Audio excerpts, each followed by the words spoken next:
like laying down on the public floor of the shopping centre. Everyone could see you. Everyone was thinking, what on earth are you doing? And it's just like, oh no, it's for a social media video. And it's just so scary having everyone look at you, to be honest, in that kind of way, because you just look crazy. They don't know what you're doing. Hi everyone, and welcome to the Supply Chain Conversations podcast. I'm Anabela. I'm Mo. And I'm Chris. In this podcast, you'll find conversations about anything related to the supply chain. And how we make sense of the business world. And we'll explore what innovation looks like in practice. So welcome on board and enjoy the conversation. So today we're talking to Alice, and she tells us all about her life as a freelance marketeer. She explains how she started her own business, how she developed her own profile, building different brands, and also proving herself in this industry, which was quite interesting. She also gave great advice to our current students so they make the most out of this experience and enjoy their time at university, because trust us, you'll miss it. So we really enjoyed the conversation and we hope you enjoy it too. Could you start by telling us a little bit about yourself and where you are now? After you've graduated, what have you been up to? Yeah, of course. So I graduated in 2021, I think, from UWE, obviously. Got a first in my marketing degree. I still will never stop going on about that. And rightly so. Rightly so. Thank you. Since then, so when I left uni, I started working in-house for a few companies within social media and content creation. I always knew I wanted to kind of go into that space within marketing, so that's just where I naturally kind of started. And so yeah, I think I worked for about 2 or 3 companies before I finally made the transition to work for myself completely, and that was about a year and a half ago now, and it's gone very, very quick. So yeah, since I've been self-employed, I'm a freelance content creator and social media manager. So I work with brands and creators to help them grow online and create good social media content that actually works. So a lot of what I do is based around social media content, so a lot of filming, a lot of curating social strategy as well. So that's kind of what I'm up to now. It sounds like it's such a varied job to have, because each week is so incredibly different. It's just, yeah, the variety is crazy, but I think that's what I love so much about it. I felt a little bit boxed in working just for one company. I was like, I want to do this, I want to do this, I want to do this, and now I'm doing it and it's crazy and I love it. Sounds really exciting, actually. Yeah. We might have a separate talk though, because I need some advice. I'm terrible with social media. Okay, so exciting. We'll have a separate talk about that. No, that's great. In terms of how you work with brands, what would you say is the main focus in terms of how you manage the relationships? Do you have experience in your previous roles of having to deal with suppliers and customers and different people in the supply chain? So what would be your experience of that? I think in my previous roles, I definitely, working in social media, I had a lot of contact with, being engaged with people online, whether that's through like DMs or comments or things like that. So in that way, I definitely had a lot of contact with like those sorts of customers. And also in my current role, I'd say that it's just about I know so many people, like my circle has grown so much, and I think it's a lot about who you know, not exactly what you know. And word travels very, very fast. I think in terms of like supply chain, like I'm obviously working very closely with a lot of brands and like other small businesses and creators, and it's just keeping up that constant communication as well. I think in my particular role, it's just each client is so different and each person is so different. It varies so much depending on who they are, like their goals, what they need from me. It's just all very collaborative. It's extremely collaborative. How do you where do you think you're better than your competitors? Like, how do you attract your customers compared to that stringent competition that exists in your field? Yeah, I think in my work, it's very saturated with people doing the same thing, especially in kind of content creation. Obviously it's great, but it's everywhere. There's so many content creators.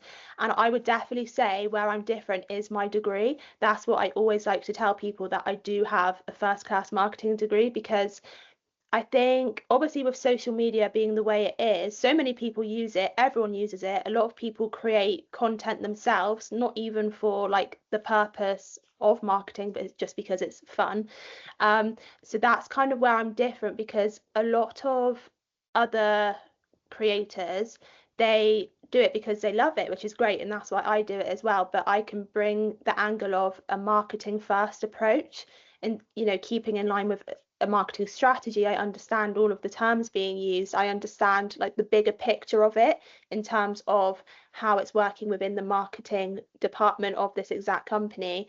And I think that's where I stand out more, because I don't think of it only as, oh, does this look pretty? Does this look good? Is that funny? I think of it, okay, how does this align with their whole entire marketing strategy? Where does this fit in? Is it actually what they need and what they want, if that makes sense? That's kind of the approach I always bring to everything I'm doing, because I feel you don't need a marketing degree to do what I do. You don't, because a lot of people are doing it without one, but it definitely gives you that kind of wider understanding, and it helps you think of things in a completely different way that the others don't. That's such an interesting point. That strategic alignment is really Yeah. important, isn't it? To make it Yeah. relevant to the brands you're working with. Are you able, of course, without revealing confidential information or anything like that, but are you able to give us an example of that so that the students can relate to it and understand what you mean? Yeah, of course. So one of my most recent clients, they're based in Wales, and they're an events company. They kind of create, how do I explain this? I've never worked with a company like this before. It's very niche. They basically create like massive displays and window shop displays to put on like big brands in shopping centres and like places in London, things like that. And they were working with a marketing agency for, I think it was about 3 years, and they had absolutely like no growth. I think within the 3 years they grew by 100 followers, like organically.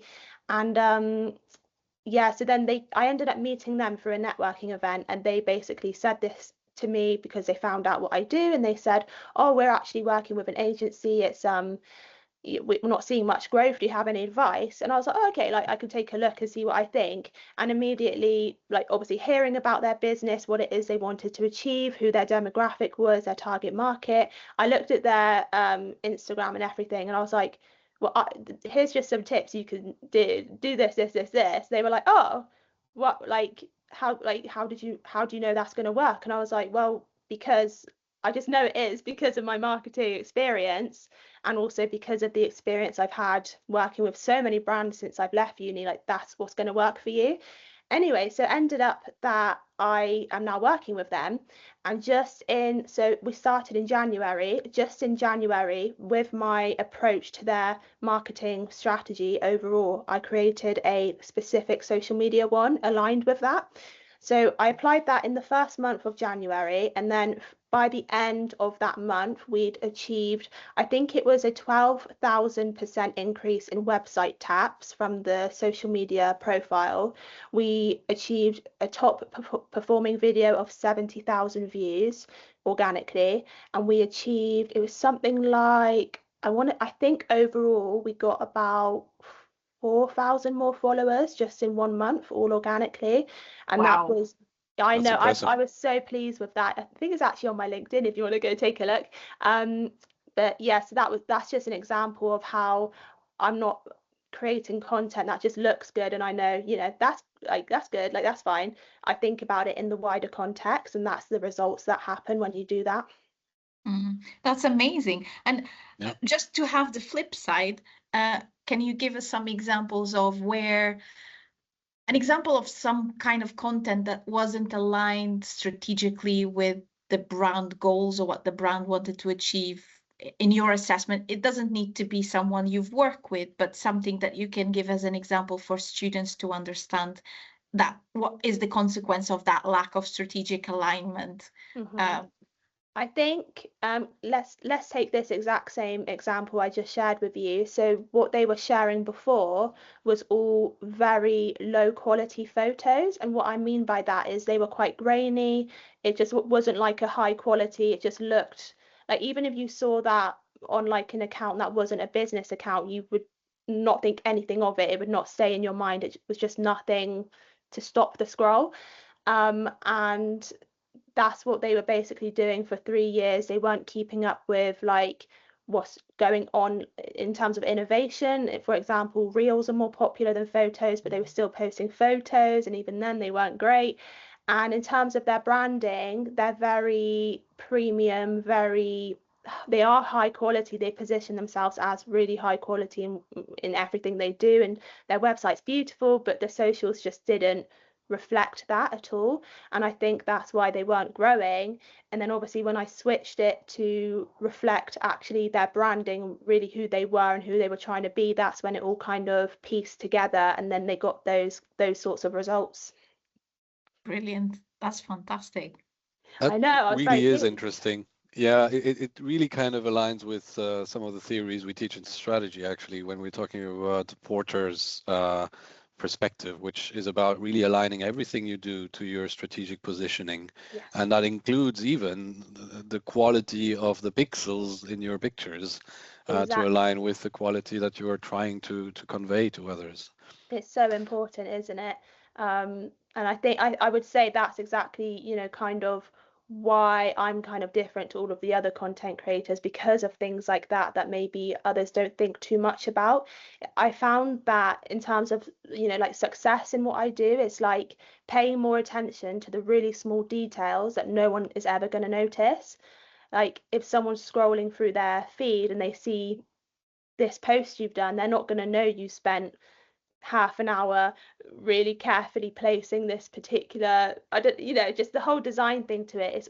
I think it's all in those small details that actually give you that success that no one's going to think about. No one will ever think that took so long to do. They don't need to know that, but it does. But that's why it's successful. Yeah, and I think that's really interesting that you highlight that the small details count, because everything in that space is about that, is that attention really to is. detail and the impact. But I think what you're describing here is the difference that it makes, understanding that, but knowing the impact that it has. So it's something that is intentional. It's not just a random fluke of luck. Exactly. And it's not, because when you said it, it's common sense. Everyone knows that good quality pictures generate more. But actually, do you know what is the impact that is generated? Do you understand the differences between what you're providing between a picture or reel or a post or this or that, which you're kind of alluding to? And it's that intentional action, isn't it? It really that kind of differentiates you and what you're talking about. And I think it's something that is really important, and that we know is really important as well, aligning that theoretical aspect of it to it, but understanding the impact is not just a random thing. Yeah, exactly. It's incredibly important, and no one would really think much of it unless you work in this space. You don't ever think about details like that, but like you said, that is truly what makes a difference. And can I, before Chris goes more into the strategic side of it, I just wanted to pull one step back just to understand, in terms of your day-to-day work, what does that mean? Like what you do? Because of course it's different clients, different things you're doing. You've said at the beginning, but how does your day look like? What does it mean to have your job? So if someone is now with us studying and they want to go in the future to do what you're doing, what would they actually be doing? What is the day-to-day? Yeah, of course. So as I touched on in the beginning, it's so varied, but I've kind of, as I'm now a year and a half into doing what I'm doing, I've kind of separated it into two types of days. So I say like one day would be a laptop day and the other day is a content/shoot day. And that's kind of where my jobs fall under. So if I'm having a laptop day, I will literally be in front of my laptop all day, not moving, which is actually what has been happening every day this week. So it's lovely to have some human interaction. So thank you both. Thanks. So if I'm having a laptop day, I will be managing all my clients' work, and what that looks like would be video editing, creating social media content, scheduling that content. Perhaps a client wants help with a strategy. Maybe I'll be on a catch-up call with a client to take them through maybe the analytics from the month previous. Maybe I'll be on a new call with someone new who just wants some advice. And if it's a content day, it depends on what content I'm filming. So I could be walking around somewhere. So last week I was at Cabot Circus filming some content for them, and I was doing the most crazy and weird things in public in the name of good social media content for them, which was very challenged my social anxiety, which I don't really have, but it kind of challenged it. And yeah, so if I'm having a content day, I'll either be at the client's location, for example, like a Pilates studio or Cabot Circus, for example, or I could be just out somewhere public to do a brief that I've been told to do. So that's kind of the kind of areas my work falls down. But yeah, some weeks are very laptop heavy, and some weeks I'm out and about everywhere. I had like 3 shoots in one day couple of weeks ago, and then that makes it hard to catch up on the laptop stuff. But I think that kind of style of work just works really well for my brain. It just feels right. It just feels so right. So I'm happy like that. It's so interesting you say that, because I was thinking exactly that. What you're doing and the variety of what you're doing requires a certain type of personality, right? So you have to naturally have certain traits that you're comfortable with it. Like the situation you described in Cabot Circus, not for me. I wouldn't be able to do what you do. Absolutely not.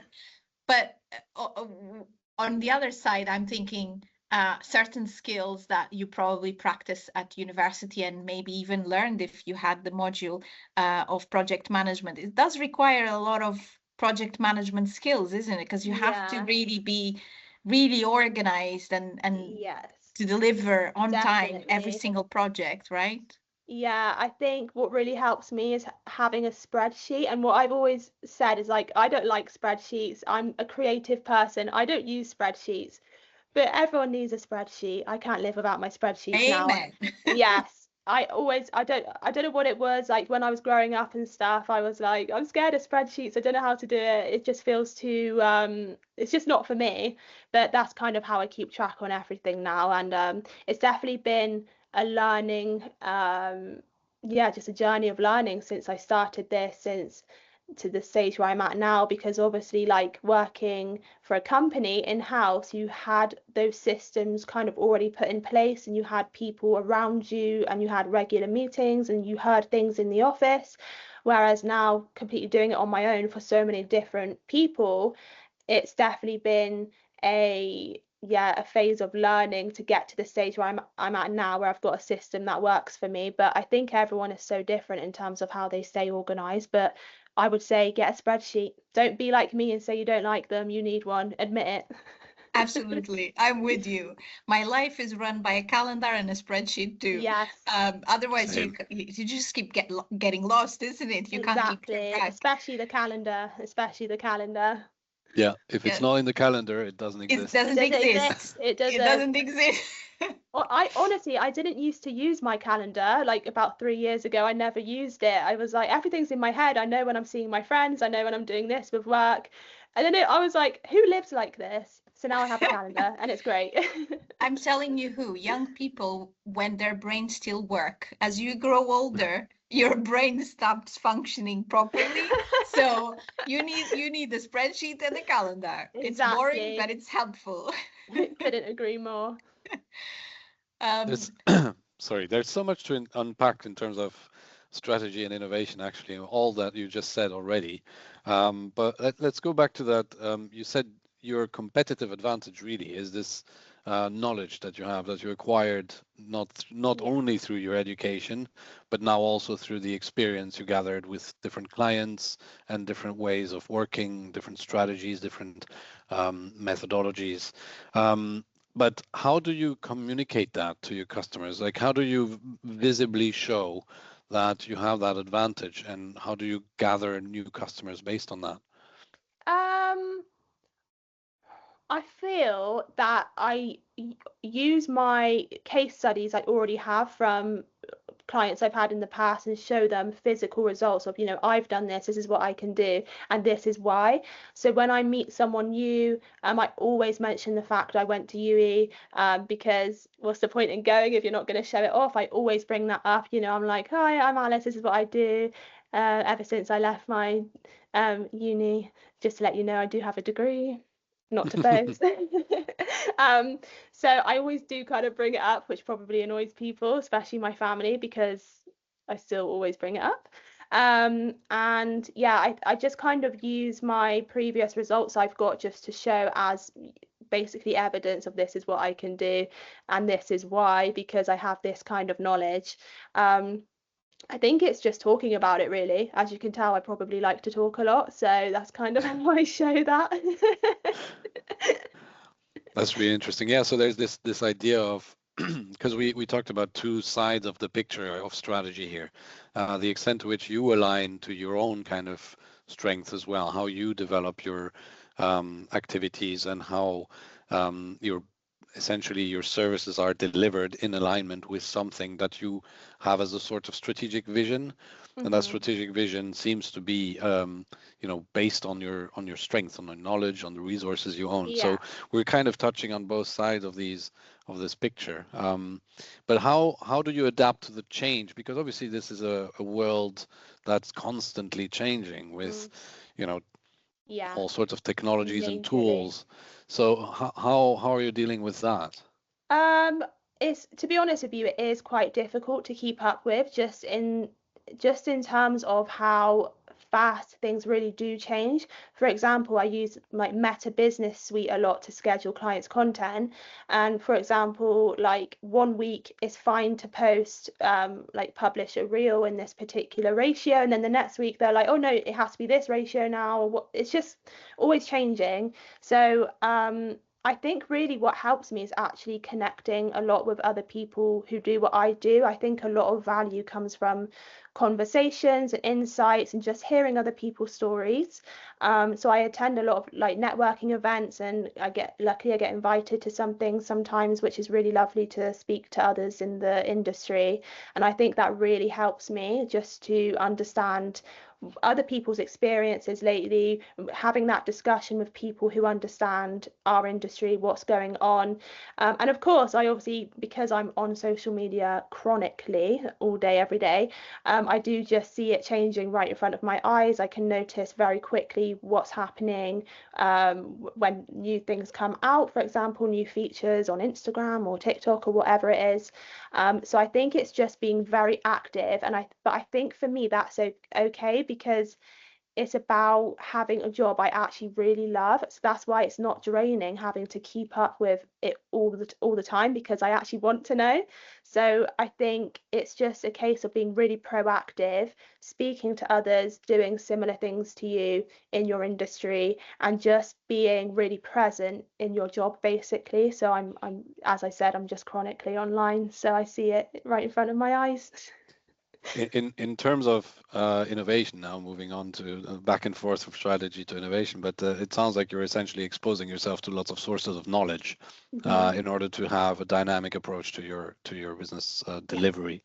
So how did you find out about these networks? You obviously have these social media sources as well, but in terms of the people and the individuals you connect with, how did you find them, and how do you connect with them? A few different sources. So I would always, especially when I was starting out, I had no problem in putting myself out there. I would go to anything I could find. Not anything, but I would attend pretty much any networking event I could access. So that just looked like using the internet to my advantage and just finding out what's going on around me and just attending as much as I can. So I made a lot of leads and connections from those kinds of events. Like you kind of touched on just there, social media as well. People will message me and say, oh, we have this going on, do you want to come? And my kind of approach to things like this is just say yes to as much as you can, because I think that's just how life happens and that's what's exciting. So I just try and say yes to as many opportunities that come my way, really. And obviously having social media such as LinkedIn as well, that's quite useful for me.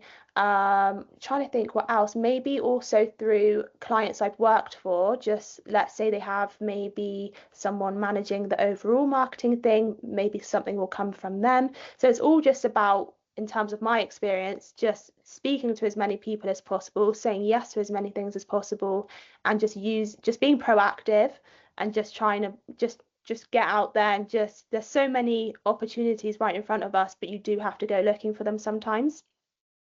So that's an interesting approach, and it's very popular in the literature around strategy, especially in young businesses, of the opportunistic strategy, as in you're essentially saying yes to everything, as you say, and it's necessary until a point, right? At some point, you also need to start saying no and selecting, understanding the trade-offs. Are you in that stage yet? Are you starting to say no? Yeah, so I'll give you an example actually. So that was kind of touching mostly on like networking and meeting people and leads and stuff. But in terms of getting opportunities like work, so in my kind of job as a content creator, you get a lot of brands message you saying, oh, like we'd love it if you could create some content on our product. Can we send you the product and you create a video for us? And that's all obviously well and good when you're first starting out and maybe you want to build your portfolio.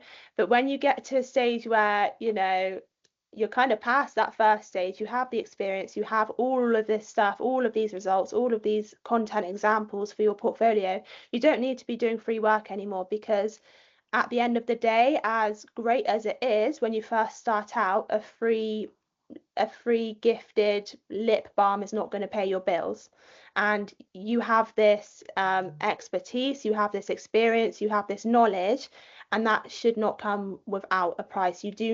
That's something I've had to learn, because when I was first starting out, I was like, you know, I just need to get out there, like just I can create videos, it's fine, like they can send me this and I'll make it and that'll look really good for me.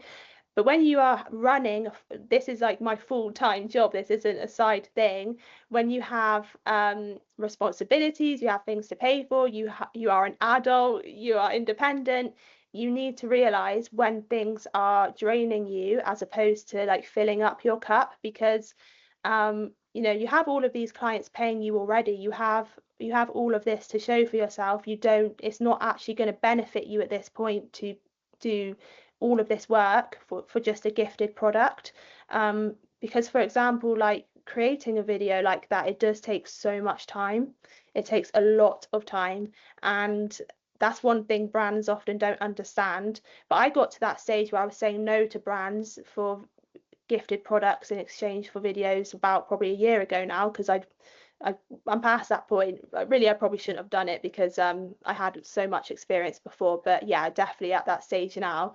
But it kind of comes down to realizing what purpose you're serving with your business. Like, you obviously need to sustain yourself, and it's not wise to spend so much time on something that's not really going to benefit you if you've already got so much to show.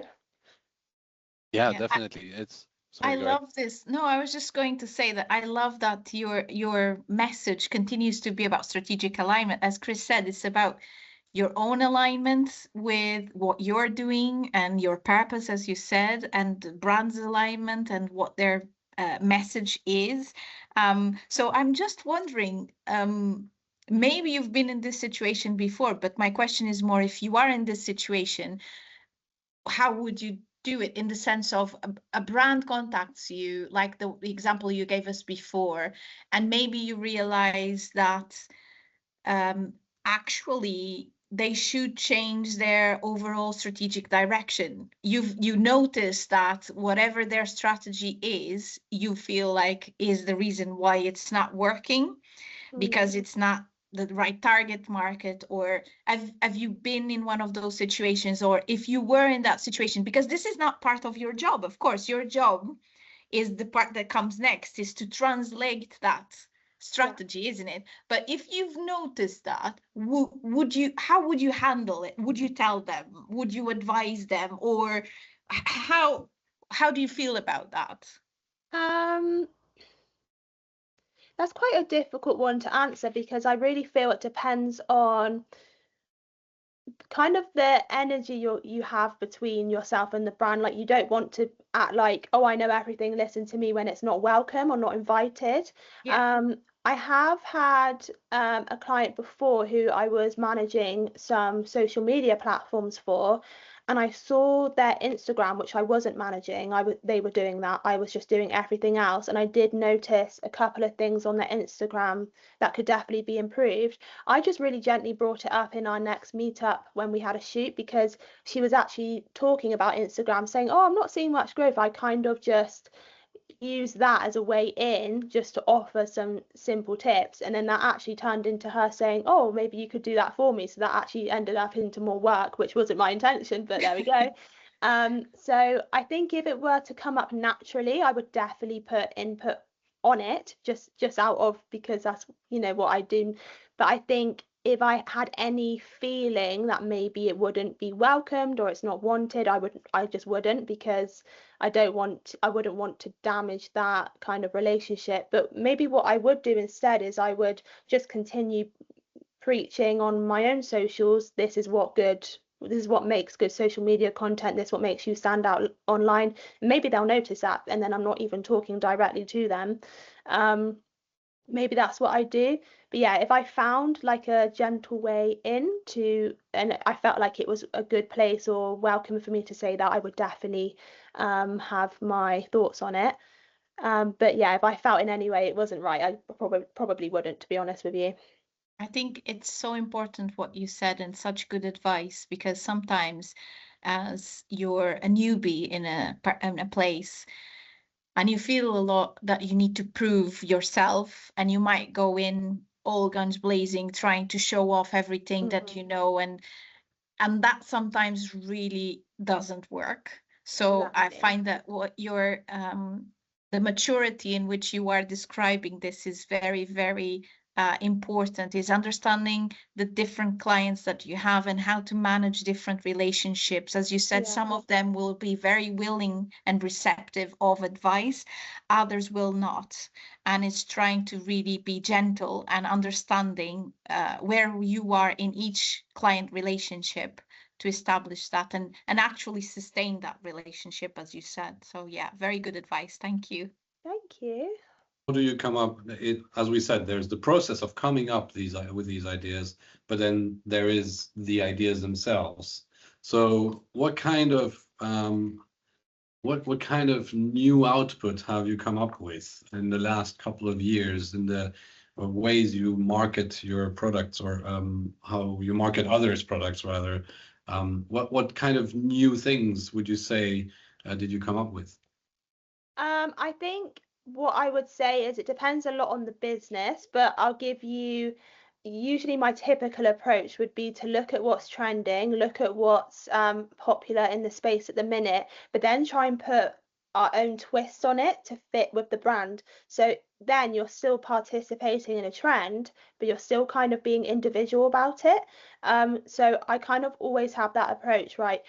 Okay, everyone's doing this, we need to do this, but how can we make it different while still kind of doing the same thing? And that way you kind of are still memorable in such a saturated place with all of these trends going on and everyone joining in on the same thing.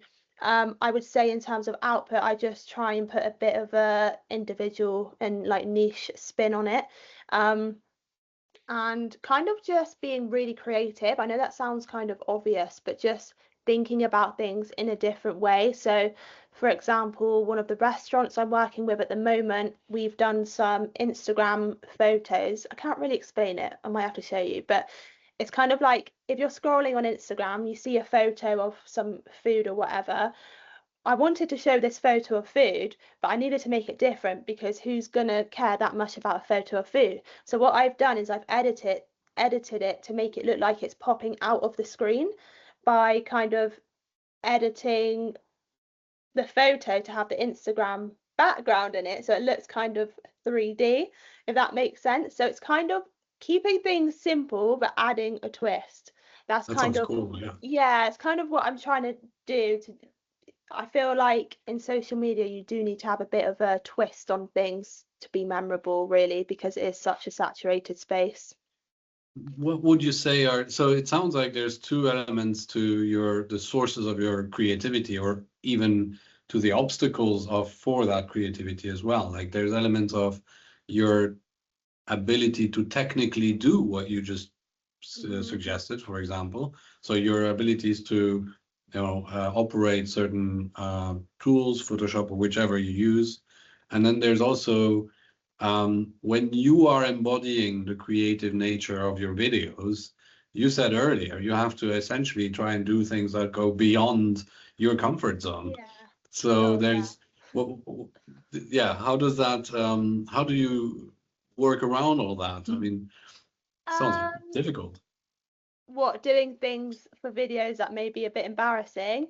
For example. Yeah, well, in that case, luckily, I don't think I have, like you kind of touched on earlier, you kind of have to have a certain personality for this job anyway, so I kind of have that, but I'm not, luckily, I'm not really a socially anxious person. Like I'm fine. I don't really care about much, to be honest, but it is very challenging. So, last week I had some shoots at Cabot Circus we had these briefs to do these trends, and one of the trends was like laying down on the public floor of the shopping centre. Everyone could see you. Everyone was thinking, what on earth are you doing? And it's just like, oh no, it's for a social media video.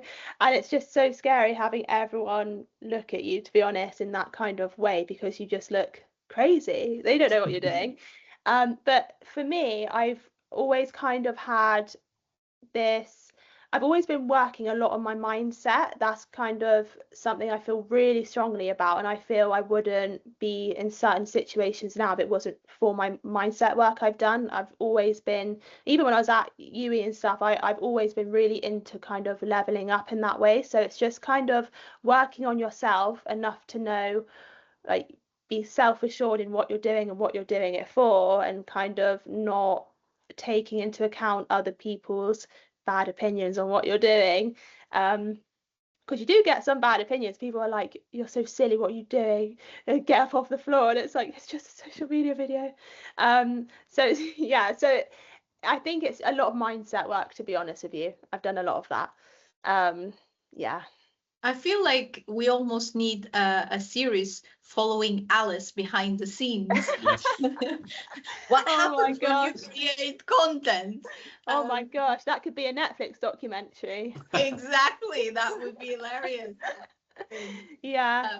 And to be honest, it would probably help people understand what goes behind it. And I think there's a lot, not only from people that might want your services, but also from people that want to do what you do. There's a lot of underestimation about what goes into doing that type of job, isn't it?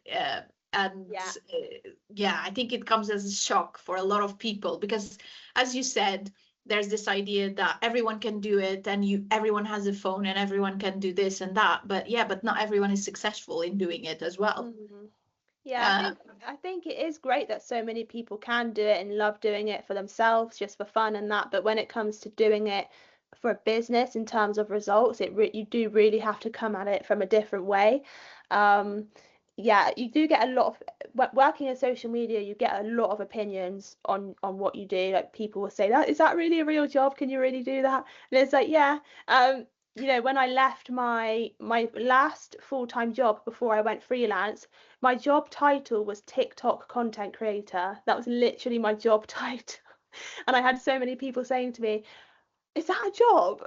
And it's like, yeah, it really is.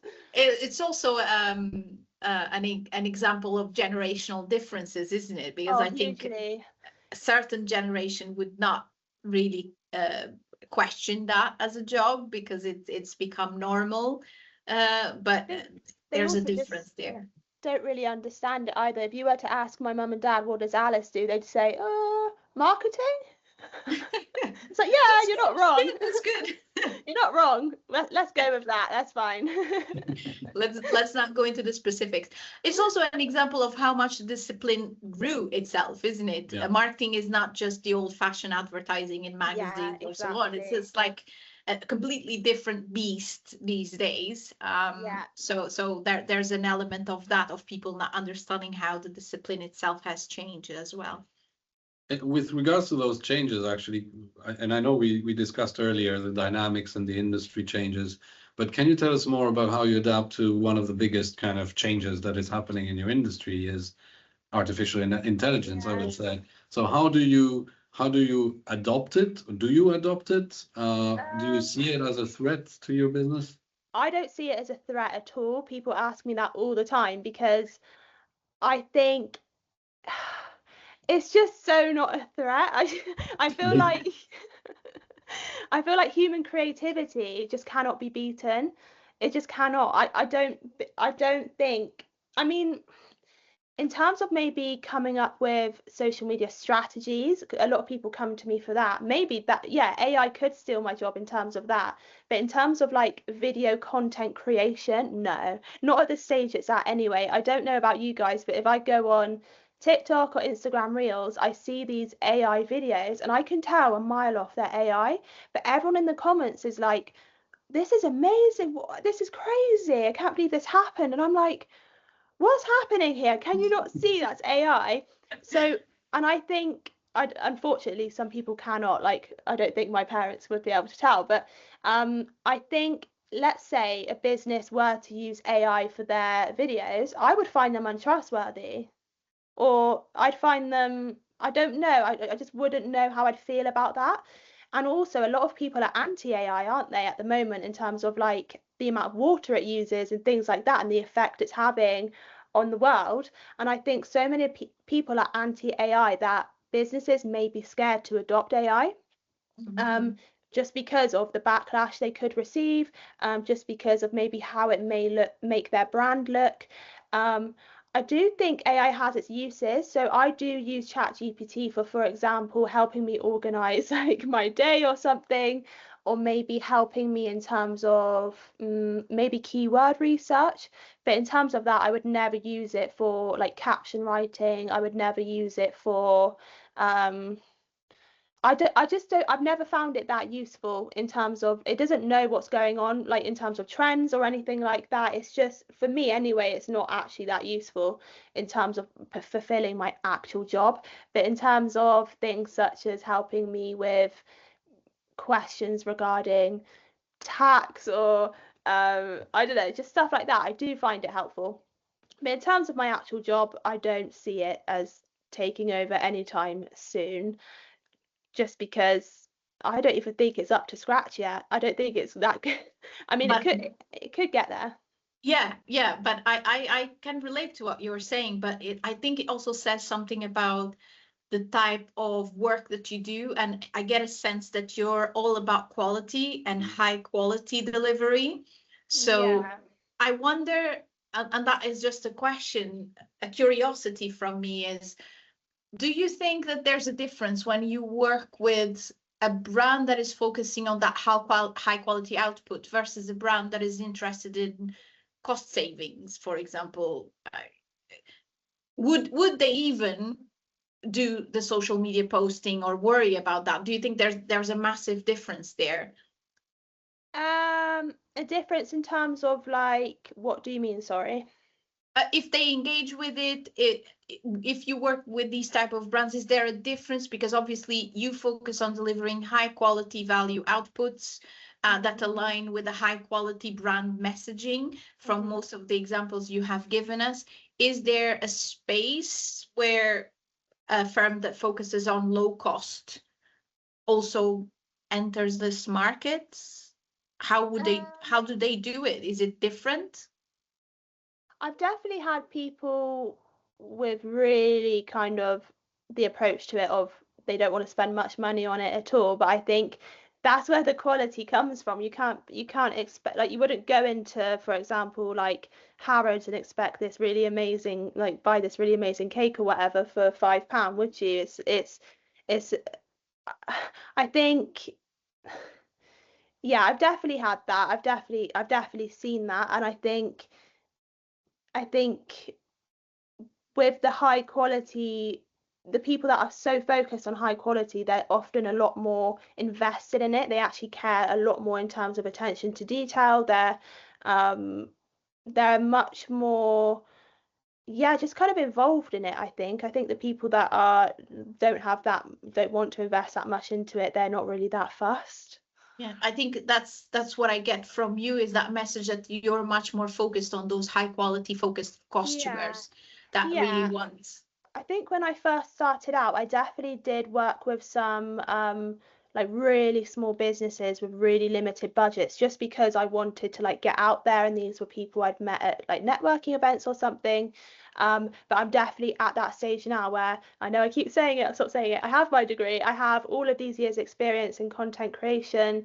Like I'm good at what I do. I'm very self-assured in what I do, that I'm kind of, I know I can be seen as kind of even like a consultant in that kind of area. I'm not at that like beginner stage anymore, but you do have to be there at some point. We are all just starting out, and that's kind of an inevitable stage, to be honest. But yeah, just as kind of I've grown and the clients that have come to me have become bigger and bigger and bigger, and I've had all of these opportunities, it's just kind of naturally happened. It wasn't exactly intentional, but it just kind of happened that way, to be honest.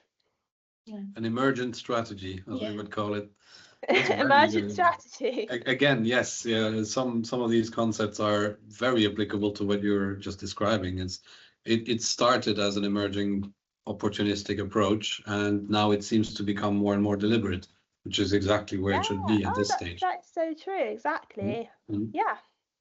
Now you understand your strengths, you understand your market, your industry, and you can target even more the high value customers and the better interactions for you. Crossed. Yes.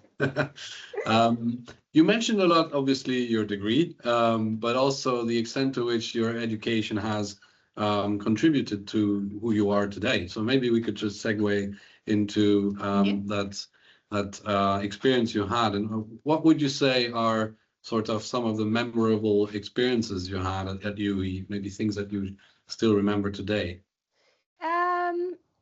I definitely remember kind of going into the lockdown phase. So my second and third year was all during that phase, which was very scary at the time. But actually, it kind of like, what was so memorable about that was not the fact how everything changed. It was kind of the like community in terms of the lecturers and other students on the course. I remember going into that stage, I was like, oh my God, what is going to happen? But everyone came together in such a way that actually made me feel more supported, and kind of like we're all in the same boat, and everyone cares about everyone in this stage. The lecturers cared about us, we cared about the lecturers, all the students like came together in terms of that for support. So I remember just feeling worried at that stage, but then actually it turned into something amazing and actually kind of made my group at UE a lot stronger. So I definitely remember that.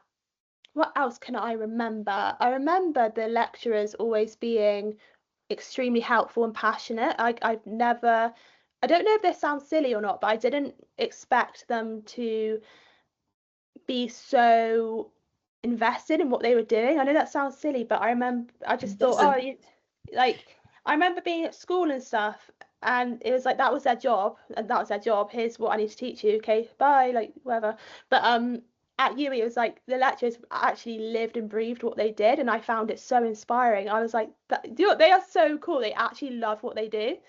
And I knew that I could speak to any of them at any time, and they would definitely like just be there. It wasn't like I was bothering them or anything like that, because obviously the students care about their degree, but the lecturers also really care about what they're teaching you about, and they also care about your degree as well. And I just remember feeling quite surprised by that, and I loved it, and just feeling extremely supported as well.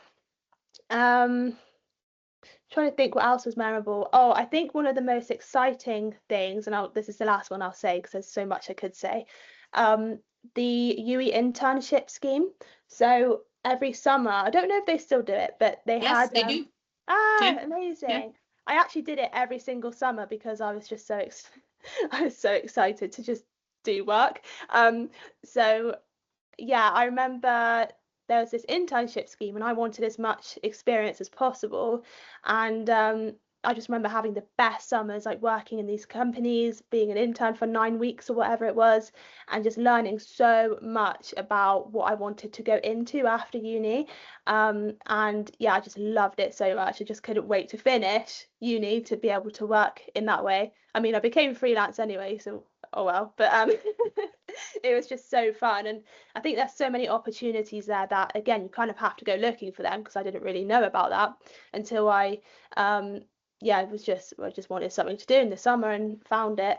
And yeah, that gave me so much to go off in terms of knowing where I wanted to go after uni. So that was another memorable thing. It's so lovely that you say this, that you're talking about the feeling that it gave you, that teachers care about it, because that's exactly the reason why we all still work here, is because I really felt that. Yes, we really feel that vibe as well from colleagues, and that's why we're invested into our students and their success. And that's one of the main reasons we wanted to create the podcast as well, was to be able to have those conversations with students to showcase how amazing they are, because we truly deeply care about the topics that we teach them and their success, really. So it's really lovely that you felt that even Definitely. during COVID, which was a horrible time for everyone. Yeah, I just remember being surprised by that, because I don't know why, I just didn't expect it. And then I was like, wow, these people really care. I want to, like, when I finish uni, I want to be like that about whatever I do. And yeah, it was just really nice to see. That's all we can hope, is that all our students can find something they really love to and are passionate about. Yeah, I would say UE stands behind, the student satisfaction quite a lot, and we try to embody that as well. And it's sort of the result of us just enjoying what we do, as you say, and hopefully that comes across to not just yourself but all the students and other future students as well. Yeah. Well, I feel like you've already given some advice there with the internships, but would there be anything else that you advise our students? Any study hacks? Sorry, any other advice? So in terms of advice, what I would say to anyone, like, I've got 2 bits of advice. I don't want to keep talking, but I just want to give these 2 bits. Go ahead. So the first bit of advice I would say is just talk to people. Like, don't be scared of talking to people, because that is where that is where opportunities come from. That is where you learn things. Whether that's like talking to your lecturers, obviously talking to students on your course, but also, let's say you really want to work at this company when you finish UE, or maybe you want to do an internship with them or whatever. Just try and talk to them. I know that sounds really silly, but my first job out of uni, I actually got that by messaging the owner through LinkedIn, because I was like, I really want to work in your kind of industry.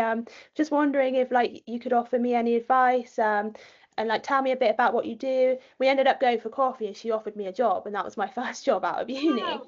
So well done. Thank you. But yeah, I think just don't be scared to talk to people. I think these days people are worried about, I don't want to seem this way if I ask this question, or I don't know if I seem like annoying or whatever. Just ask. Like, the worst they could do is not reply or say no, and just like go looking for things, be proactive. And I think really opportunities, I think I said this before, but it's about who you know, not what you know, and a bit of what you know, but mostly who you know. So just don't be scared to get out there and just try and just live life. And then in terms of studying, I think for me, what always helped me was romanticizing my study breaks. So like I would, for example, I'd buy like, oh God, it's so silly. I'd buy like a really nice cake, and I'd be like, okay, I do this, finish my first draft of this assignment, then I can eat that cake. And stuff like that. And if I go to the library and study now, I can get a nice coffee on the way. Like, make it exciting. It doesn't have to be something scary. Just add in little bits to keep you going and keep you motivated and keep your mood up. That's what I would say.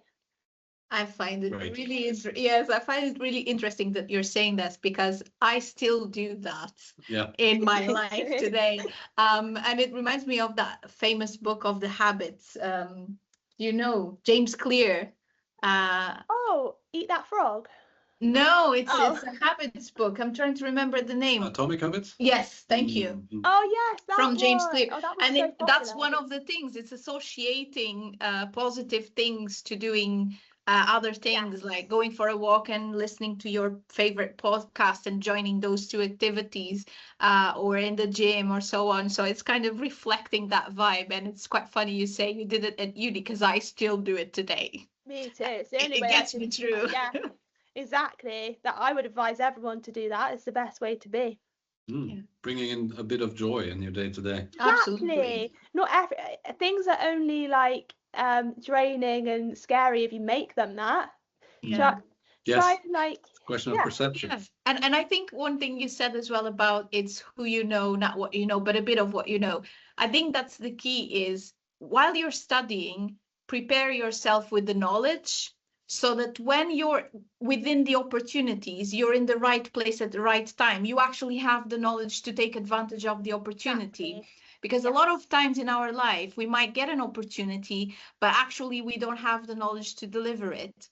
I remember very early in my career, I went to an interview and they were asking me about hot and cold zones in the supermarket. Have you ever heard about that? Yeah. And at the time I didn't know because I hadn't studied marketing at that point in time. I was very, very young.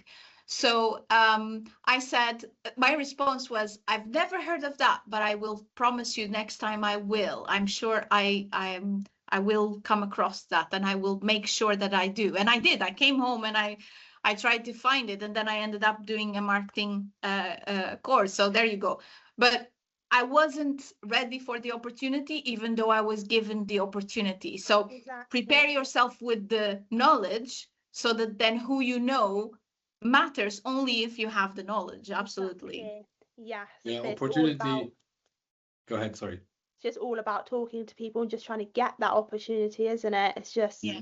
don't be scared, just do it. Yeah, absolutely. Yeah, there's the extent as well of knowledge builds on knowledge, as in you cannot identify an opportunity if you don't have the knowledge to understand how it can be Exactly. useful to you. Absolutely. That's Sure. very, very popular in entrepreneurship literature. If I put back my entrepreneurship hat on, what you did was actually being an entrepreneur at uni almost. Yes. Because accessing resources that you don't necessarily have control of, but still can access, as in networks, the resources in your library, the knowledge you gather from your modules, all of that are resources that you ultimately transform into something that is productive output.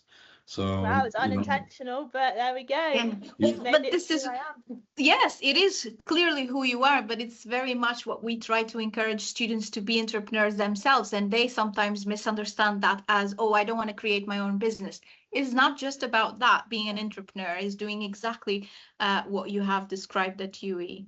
But yeah, the final question, I guess, for you is, if you had to do it again, what would you do differently if you were doing it all over again? In terms of my business or uni or just Uni anything?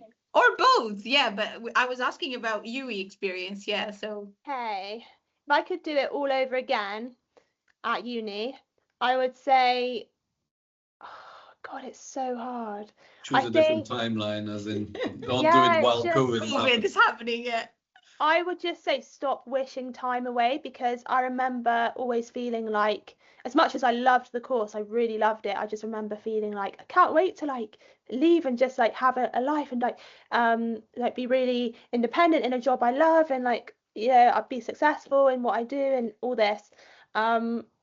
But oh my gosh, what I would give to, like I said to you earlier, I thought about having a laptop day at UE so I could feel like a student again, because it really is such a uni is such like a pivotal moment in your life, but also so there's just so much joy and memories in it that you'll never get to kind of have in that kind of way again. It's just such a special time, and I wish I kind of soaked it up a bit more and realized that it's just really special, and just try and enjoy it a bit more and not wish time away. Just be present. I think that's what I'm trying to say, because I often wasn't present. I was often thinking about, well, I want to achieve this, I want to do this, I can't wait, blah, blah, blah, what can I do in the summer, blah, blah, blah. But actually just be at uni, just Enjoy just it. enjoy it. That's what I would say. And then in terms of business, I would say start before you feel ready, or start before everything's perfect, because I've definitely stunted a lot of my growth based on not doing things because I felt like it wasn't perfect, or I just wasn't ready, or I cared about what people thought and stuff like that. Just do it. Just do it. Even if it's not like whatever you want to do, even if you feel like you're not at the perfect stage to do it yet, just do something towards it. Just be proactive, even in little ways towards it. Just start. Just start, because I definitely kept putting certain things off out of fear or out of worry or things like that. And looking back, I'm like, you would have grown so much more by now if you just started then. So that's what I would say about business. Just start, just do it, and don't overthink too much. Just be proactive. Wow, I feel like this is becoming a personal motivational talk. Yes. For myself. Just do it. Just do it. So I think you're amazing, Alice. And thank you. the growth that you've demonstrated is unbelievable. I mean, how you're able to articulate so well the starting of the business, so the entrepreneurial side of it, but also the strategic side of it, and how it all aligns. That's been really a joy to listen to. Really very nice to meet you. Yeah, there's exemplary elements of everything you're doing that we're teaching to our students. So there's examples of what you're doing to support all the theories that we talk about as well. Oh, I love that. And it's no surprise that you're doing so well today. Oh, thank you so much. That's so kind. But yeah, thank you so much for having me. I was so excited when Chris messaged me. I was like, yeah, I want to be on a podcast. So thank you so much. An important question though for the end of this is, how can people contact you? How can people connect with you, with your business, if they want to have your support? Yes. So I'm on LinkedIn under my full name, which is Alice Ronson, Ronson, and I'm on obviously Instagram and TikTok and all the other social media platforms, and my handle is @itscontentbyalice. Content by Alice. That's what it says on the tin. Yes. Yeah, we'll make sure to put all of these things in the video description as well. Yes. And once again, thank you for your time. Thank you. We'll see you next time, I guess. I guess. Thank you so much. So, brilliant conversation with Alice. Alice is wonderful. I mean, she's so eloquent and she knows how to like present herself so well. She's so good at sharing ideas, explaining how she's, where her success comes from.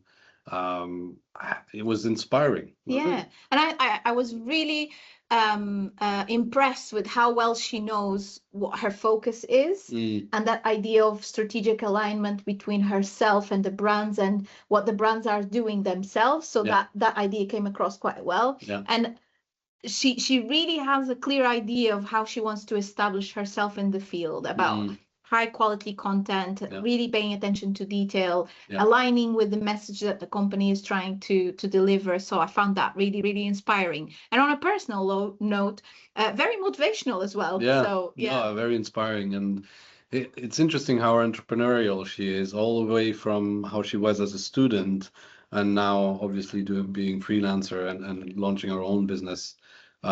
She's doing a lot of things well without necessarily having the concepts or theories to explain that, but it's pretty much a very, very good example of successful entrepreneurship. Yes, and hopefully you'll enjoy the conversation as much as we did.